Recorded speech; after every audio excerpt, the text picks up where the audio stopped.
దేవునికి మహిమ కలుగునుగాక. క్రీస్తునందు ప్రియమైన మార్నింగ్ మన్నా చూస్తున్న దేవుని బిడ్డలకి ప్రవేశ క్రీస్తువారి నామమున శుభములు వందనాలు కలుగునుగాక.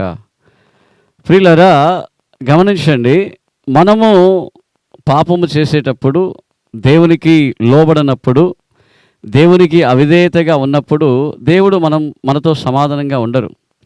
ఆయన మన విషయమై బాధపడుతూ ఉంటారు, మన విషయమై దుఃఖిస్తూ ఉంటారు. చూడండి, మనము పాపం చేసే ప్రతి సమయంలోనూ ఆయన గాయములను ఇంకను కూడా మనం రేపుతూ ఉన్నట్లుగా మనం గమనించాలి. అయితే ప్రభు చెప్తున్నాడు, ఎప్పుడైతే మనం దేవుని మాట వింటున్నామో, దేవుని మాట ప్రకారంగా మనం బ్రతుకుతున్నామో, దేవుని యొక్క కృపలో మనం జీవిస్తున్నామో, ఆయన చెప్పినట్లుగా మనం చేస్తున్నామో, ప్రభు ఏం చేస్తున్నాడంటే, ఆయన మన యందు ఆయన బహు ఆనందముతో నీ యందు సంతోషిస్తూ ఉన్నాడు. జెఫన్యా 3వ అధ్యాయం 17వ వచనంలో, నీ యందు బహు ఆనందముతో ఆయన సంతోషిస్తూ ఉన్నాడు. అంటే మన హృదయము దేవుణ్ణి సంతోషపెట్టేదిగా ఉండాలి. నీ జీవితము నా జీవితము, నీ క్రియలు నా క్రియలు దేవుణ్ణి సంతోషపెట్టేటివిగా ఉండాలి.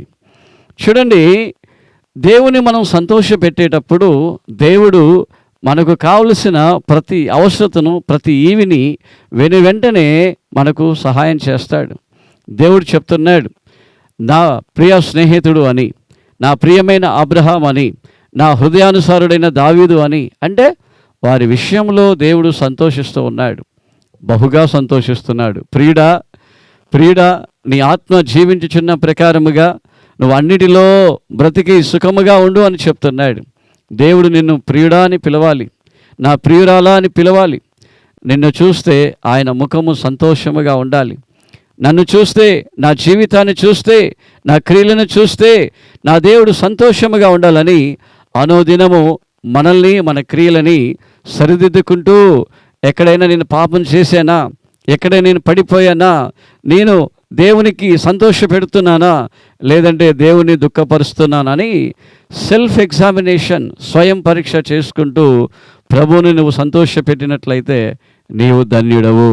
ఎందుకంటే ప్రభువును సంతోషపెట్టి ఎల్లప్పుడూ ప్రభువుని సంతోషముగా చూసుకునే అనుభవం మనకు కావాలండి. అప్పుడే మనకు గొప్ప దీవెనలు, ఆశీర్వాదాలు మనకు కలుగుతాయి. ఎప్పుడు సంతోషపడతాడు? ఆయన మాట విన్నప్పుడు, ఆజ్ఞల ప్రకారంగా బ్రతికినప్పుడు. కాబట్టి ఇది మొదలుకొని ఆయన మాట ప్రకారముగా, ఆయన ఆజ్ఞల ప్రకారముగా జీవిస్తానని సమర్పించుకుంటూ మనం ప్రార్థన చేసుకుందాం. ప్రార్థన చేద్దామా? నాతో కూడా తల వంచి ప్రార్థన చేయండి. మహోన్నతుడా, మీకు మహిమ కలుగునుగాక.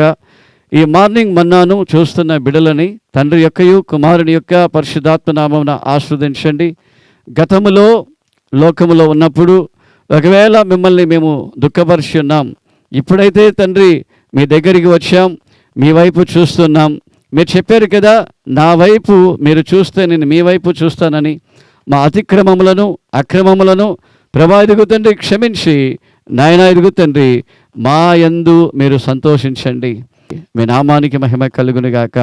మిమ్మల్ని సంతోషపెట్టే లాగున మేము బ్రతకాలి, మిమ్మల్ని సంతోషపెట్టేలాగున మేము జీవించాలి. మాకు సహాయము చేయండి. యేసు క్రీస్తు వారి నామములో ప్రార్థించి వేడుకుంటూ ఉన్నాము తండ్రి. ఆమేన్.